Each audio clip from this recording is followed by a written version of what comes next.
In today's episode of the podcast, we're going to do something a little bit different. Okay. We're going to talk about a current financial issue and how we would tackle it if we were facing it today. Oh, okay. So today, we're going to talk about how in the world can you afford a house as a beginner today. I don't know. Good luck. Okay, this is one of the first issues, I think. Back when we were first buying a house, it was possible to do on one income. Yeah. Not easily. And only in certain states. Correct. I'm glad you brought that up, which is one of the reasons we moved to Texas. Absolutely. Because they had inexpensive housing, no income tax, like no state income tax, right? Mm-hmm. So we didn't have to pay state income tax. In Texas, the teachers got paid more than a lot of the other states. And in Texas, you did not have to put money into Social Security. So our take home was higher. There were a lot of factors that led us to moving to Texas, and those were a lot of them. Back when we bought our first house, the interest rates, I think we got an amazing 6.25. That was a great rate at the time. It is a little higher than that right now, but it's close. It's not like when we bought a house, it went from like 2 to 6.5. That's not what it was. Like it had come down to 6.5, and those were really, really good rates at the time. Yeah. The difference is the cost of the homes are crazy. the cost of the homes are so much more. So Oh. I think the first thing we have to acknowledge is it's probably really challenging to do on one income. Absolutely. Do you think it can be done at all on one income? I think it looks much different. Probably. Probably. But it's going to take some sacrifice. Don't you think? Yeah, for sure. And you're probably not going to have your own quote-unquote home, like single-family home. Mm-hmm. It might have to be, in fact, I think in many cases it's going to have to be a Townhouse? So for funsies, okay, I'm going to one of the towns we lived in Texas. Okay. Just to see. Our neighborhood. Let's go to our old neighborhood. Let's go to our neighborhood. I'm going to look it up by the map. Like that house right there was very, very similar to our old floor plan in our old neighborhood. Uh-huh. And it's $390. Oh my gosh, that's ridiculous. I'm trying to zoom in. This is a house that we built in 2006 for like 140. For 140. It sold in 2012 for 125. 125. Okay. Okay, so it sold in 2012 for 125. That's what we're talking about right here. I'm going to our old neighborhood. Oh my gosh, this one's small. This is even smaller than our house. Way smaller than our old house. $288,000 for a 1,300 square foot 3-bed, 2-bath house. That was smaller than our house. That's a starter home. Yes, it is. It is. Our neighborhood was a starter neighborhood. Yeah. So let's find maybe one a little bigger. And we don't do those in Idaho very well. No, they really don't make Texas did these very well. Like we're talking 1,500 to 2,000 square feet, 3 bedrooms on a small in-town lot. They were all about 125 to 140 when we were there. Mm-hmm. Now it's almost $300,000. Okay, here we go. This one is bigger than our house was. It's $329 for 2,200 square feet, a 3-bed, 2.5 bath. That looks like my boss's old house. I feel like I've looked at this house. Like we looked at this house. It looks like my boss's old house that was around the corner from us. Okay, so it was built in 2003, so it is old. And I would call it a builder grade vanilla. Yeah. Okay, unless it's been remodeled. But this is a Texas house, and the thing that's great about a Texas house is they're built with an excellent use of space. The primary bedroom suite is amazing. The kitchens are usually really nice. They just think out the space planning really, really well. So it looks like this house, I'm looking at pictures, has not been updated at all. It's still builder grade vanilla, builder grade oak, yeah. Cabinets, white appliances, laminate countertops. Everything looks original in this house. Yeah. Let's just say this is the house we're buying. Okay. To be clear, this is probably too big for a starter home. Sure. But I can get a 2,200 square foot house in a cute neighborhood that's not a dump. This is not a dump. It's just not custom, okay? Yeah. For $329 in Texas. I'm looking at it right now. Okay. Okay. So let's look at monthly payment details. So let's break down what everything looks like. This is something that was very eye-opening to me when we moved to Texas, was property taxes were high. True that. They were high. They are saying On this house, I actually think this is low. It's going to be $450 a month just for property taxes on this house. Yeah. This is probably low. It might be. But let's just say we go with the home price at $329,000. I really recommend a 20% down payment. You avoid private mortgage insurance, which can be $100 per $100,000 of the loan, and it really helps you make a good start towards your equity in your house. So 20% on this house is $65,000. How long is it going to take you to accumulate $65,000 for your down payment? That does not include closing costs. Closing costs are going to be another $10,000 at least. So you need $75,000. You need $75,000 in cash, like liquid cash. So how long will that take you? Ouch. Even if you can save yourself $1,000 a month. I can't even math that. That's 6 years. You can't. If you save $1,000 a month, you'll never be able to buy this house. It's 6 years. It's 6 years. Well, that's not good enough for me, Dave. So it's got to be $2,000 a month, and now it's 3 years, which is still too long. Yeah. So what are the options as far as doing this? Well, first, to clarify, when we were doing this, when we were very young, we did not put 20% down. No, we didn't. We were close. We were about 15%. We were 15%. So we did pay PMI for a couple of years, and it sucked. Yeah. I really hated it. So that is an option. You could go less. Yeah. Okay? You could go less, pay your PMI, your monthly payment's going to be higher. Another option is, guess what? You and your partner are both working. Yeah. And then you're going to cut down on the other expenses. You are not driving a brand new car. You are not leasing a G-Wagon. I just saw one of those at the shop the other day. We took our Pilot in. We had an electrical thing that we had to replace. And I saw a G-Wagon in the shop. Really? Yeah, I did. Our Honda Pilot and G-Wagon? Our like $8,000 Honda Pilot next to the $100,000 G-Wagon. Oh, it was funny. But I'm saying, if you drive the $8,000 11-year-old Pilot and not the G-Wagon, you're closer to making your house dreams come true. Sure. You are. So you cut your expenses, you're both working. I don't see how else you can do it. Unless you've got a great job. Yes. You're going to have to be making $100,000 at least. $75,000 to $100,000 a year, and you're going to have to be living like with the bootstraps tightened. Just so you can save up this amount for your down payment and closing. And of course, my other favorite is side hustle it up, baby. You might be doing DoorDash, driving for DoorDash. You could put your car on Turo, make some extra cash that way. Anything you can do to get your down payment saved. Yikes. Okay, property tax is $450 a month. Homeowner's insurance, it depends on where you live and like that kind of stuff. But let's say for this house, $250 a month. Some places have HOA fees. This one does. This neighborhood actually had a community pool, which was lifesaver in the summer, but it's only $30 a month. That is really low as far as HOAs go. Let's say your interest rate is 7. You do a 7% interest rate for 30 years. Wow. What's your monthly cost for this $330,000 home, which is 2,200 square feet? Almost $2,500 a month.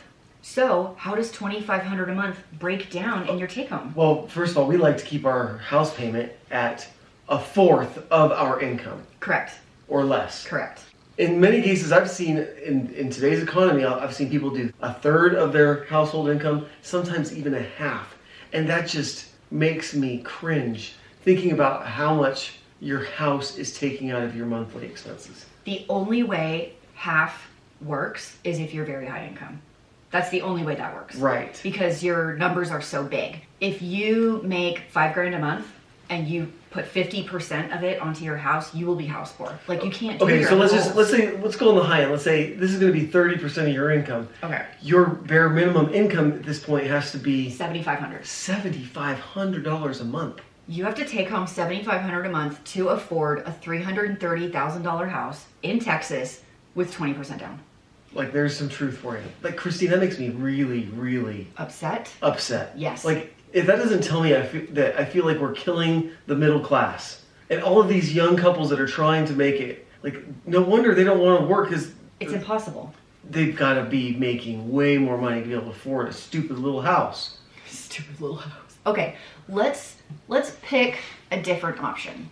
one of the other towns we've lived in, we are going to look for like a townhouse, okay? Because maybe for a starter home, we're going to have to do townhouse. Okay, I am looking up townhouses, condos in one of the other towns that we live in currently, right now, just to see what's going on. You can get a 1-bed, 1-bath, 600 square feet for $175,000. Wow, that feels crazy town. Like, I don't really like that as an option. Okay, I can get a townhouse, 2-bed, 2.5-bath, 1,000 square feet for $210,000. That feels much more affordable. Also not my favorite. Okay, here we go. I don't hate this one as a concept. I have a 3-bed, 1.5-bath, 1,500 square feet townhouse for $260,000. This one does have a $200 a month HOA fee. Oh my gosh. Oh my gosh. Well, that's horrible. And to be clear, that's only like 50 or 60,000 less than the last house we were just looking at. True, but there's a couple of things about this versus the Texas house. The homeowner's insurance is significantly lower. Property taxes are significantly lower. The 20% down is $50,000. Okay. Okay, instead of $65,000. Right. Still, ouch. It's still better than 75. Yes, it is. But you're still saying with closing costs, that still has to be 60,000, 62,000. Ideally, yes. For a 30-year at 7% at this $260,000 price, you're looking at $1,800 a month. That feels much more doable than $25,000. Like, that's significantly cheaper. But still, that person would want to have a monthly take-home Of $55,000. of $5,500 a month. Oh my gosh. I want to give one more option. It's called house hacking. This is what we're going to do. Let's pick another town. Let's go to Greenville, North Carolina. I was thinking Nashville, but okay. Because I like Nashville. I would move there. Okay, let's do Nashville. Okay, let's actually do Lincoln, because that's technically where we were. Where is it? It's not Nebraska. Where is it? Tennessee. What's the short word for Tennessee? TN. Yeah. Okay, Tennessee. Here we go. Wait, can I just ask for a second? Did you see that one had 6 bedrooms and like 2,000 square feet? I picked a multifamily by accident. 6 bedrooms and 2,000 square feet? I know. Okay, let's pick a 3-bedroom, and we're gonna go recently reduced price. How about that? Okay. $420,000 for a 3-bed, 2-bath, 2,500 square feet on a half acre. Why don't we live in Tennessee right now? This is amazing. Okay, this house, like Dave said, 2,500 square feet. Mm-hmm. Nice. 3-bed, 2-bath on a half an acre, so you've got some space to breathe. It's $420,000. This is updated. It's really cute, brand new flooring, all brick home, really, really nice. Probably not a starter home. No, this is where the house hacking comes in. Okay. If you can scrounge up your down payment, which I think could maybe be lower, let's make it 10%. Okay, so remember, that's doable, but you're gonna have to have, like, pay your PMI. Your down payment on this house, which is $420,000, is $42,000 for a down payment. Yeah. You are gonna pay PMI, which is $200 a month, until you pay down 20% of the equity. Your property tax is $360 a month. Your homeowner's insurance about $140. There's no HOAs on this house. All in, with the same calculations as before, your monthly payment is $3,200 a month. Oh my gosh, yikes. It's still a lot. This is when you rent out rooms. Okay. We have a family member that does this. They buy a house that's too big for what they need, and they rent out rooms to university students. So they have like minimal, they don't even have a kitchen, but they rent out, I think it's 2 bedrooms and a shared bath. So 2 private rooms and a shared bath. And they call it like a mini kitchenette. So it's like a mini fridge, a hot plate, and a microwave. Yeah. And it covers half. It covers half of their mortgage. So we're in this gorgeous house on half an acre. This is for like starters. Okay, people that are just getting going. So you have your $3,200 a month. You get half of it paid for by house hacking the rooms. Obviously, vet your people. Obviously, okay? So now you're only in charge of $1,600 a month for like this nice, gorgeous brick home in Nashville, or just outside of Nashville. And other people are helping paying down the equity, and you can afford it. It's an option if you're at the right stage of life. Yes, it is definitely an option. I think this is a really challenging time to be a beginner at buying your house. I really do. I do too. So I think we have to do things differently than we did 15 years ago. And that means make more money, more people work, side hustles, house hack. Maybe it's a townhouse to kick it off. These are all options. Okay, we have kids that are going to be potentially looking for homes in the next 5 years. Mm-hmm. Okay? Yep. What would you tell them? Would you tell them to house hack? Well, here's my plan, which isn't fair. So we own a townhouse that we rent right now. Yeah. And if our kids wanted to live in it with some roommates, We would hack that one. I would hack that one. Okay. That's fair. But like, let's just say one of them gets married and then wants to get ready to buy a house. What would you tell them? Would you tell them to not buy a house for a while? Yeah, I would wait for a while. I would really save up the down payment and work on your career while renting as cheaply as possible. It feels to me like everywhere we go, like we drive down to the Salt Lake Valley, Okay? there are apartments going up everywhere. Yes. And I just worry that they're trying to maybe convince everybody to live in apartments the rest of their lives. And not have a house. Yeah. Yeah, it does feel that way a little bit. For sure. Not just me. No, I've noticed it also. And I know that the millennials were quite, in the millennial generation, which are now... Like 30, 35. They're getting older and older, right? We're starting to see Gen Zs talk about buying homes. The millennials were much more into maybe the urban life and living a little bit more, a little smaller, lower overhead. Okay. Right? What do you think Gen Z is going to be? I have no idea. I think they're going to live with their parents until they're 30.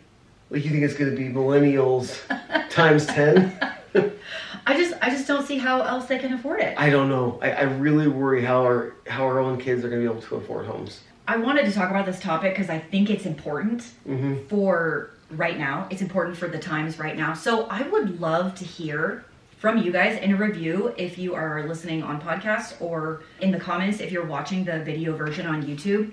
What are your thoughts on this? Yeah. Like your kids, like let's say you have a kid that's turning 20 and moving out and or getting married at 25. What would you recommend to them? Because this is a rough time to buy a house, especially as a newbie. If you've never done it yet, this is challenging. So I would love any and all ideas from the listeners. There's a few, just to answer that question a little bit, there's a few kids just a few years older than our own children in our town, in our neighborhood, people that we know, whose children have gotten married in their very early 20s. Yes.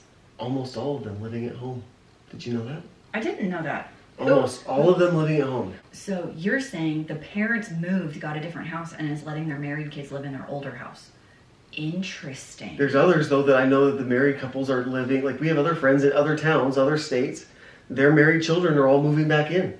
Oh, you know what? You make a good point. And also in my own family, when my grandparents passed, like all the siblings wanted to sell the house. It was built in like 1968. My grandparents didn't change a dang thing. No. The wood paneling, It was the green shag carpet, it was all original when they passed in 2019. It was a time capsule. It had that smell, you know what I mean? Like you walk in and you're like, yep, it smells like grandma's house. And they decided as a family to sell it as a fixer-upper to one of the grandchildren. Yeah. Newly married, didn't have any money, at like, let's call it a family discount. Yeah. For very inexpensive for the time frame. So, I mean, there's something I saw in my own family. Yeah. And we've heard of inventory across the nation is low on housing. And I think between that and the amount of new builds coming up and the amount of homes that are owned by older generations, I just wonder if that's what the new normal is going to be. Yeah. Pass along homes. Yes. Pass along homes. You're probably right. Hand-me-down homes? Yeah. I mean, yeah, I guess you could call it that. I don't know. You're probably right. Interesting. It's a crazy topic. I'd love to hear your thoughts on it as well. So let us know. And of course, if you want to submit your budget for us to go over, you can go ahead and do that on the Contact Me tab on my website, frugalfitmom.com. I do have a budget template I am going to ask you to fill out, though. So be prepared to tackle that before we tackle your budget. Of course, it's anonymous. So thanks for hanging out with us today, and we'll chat more later.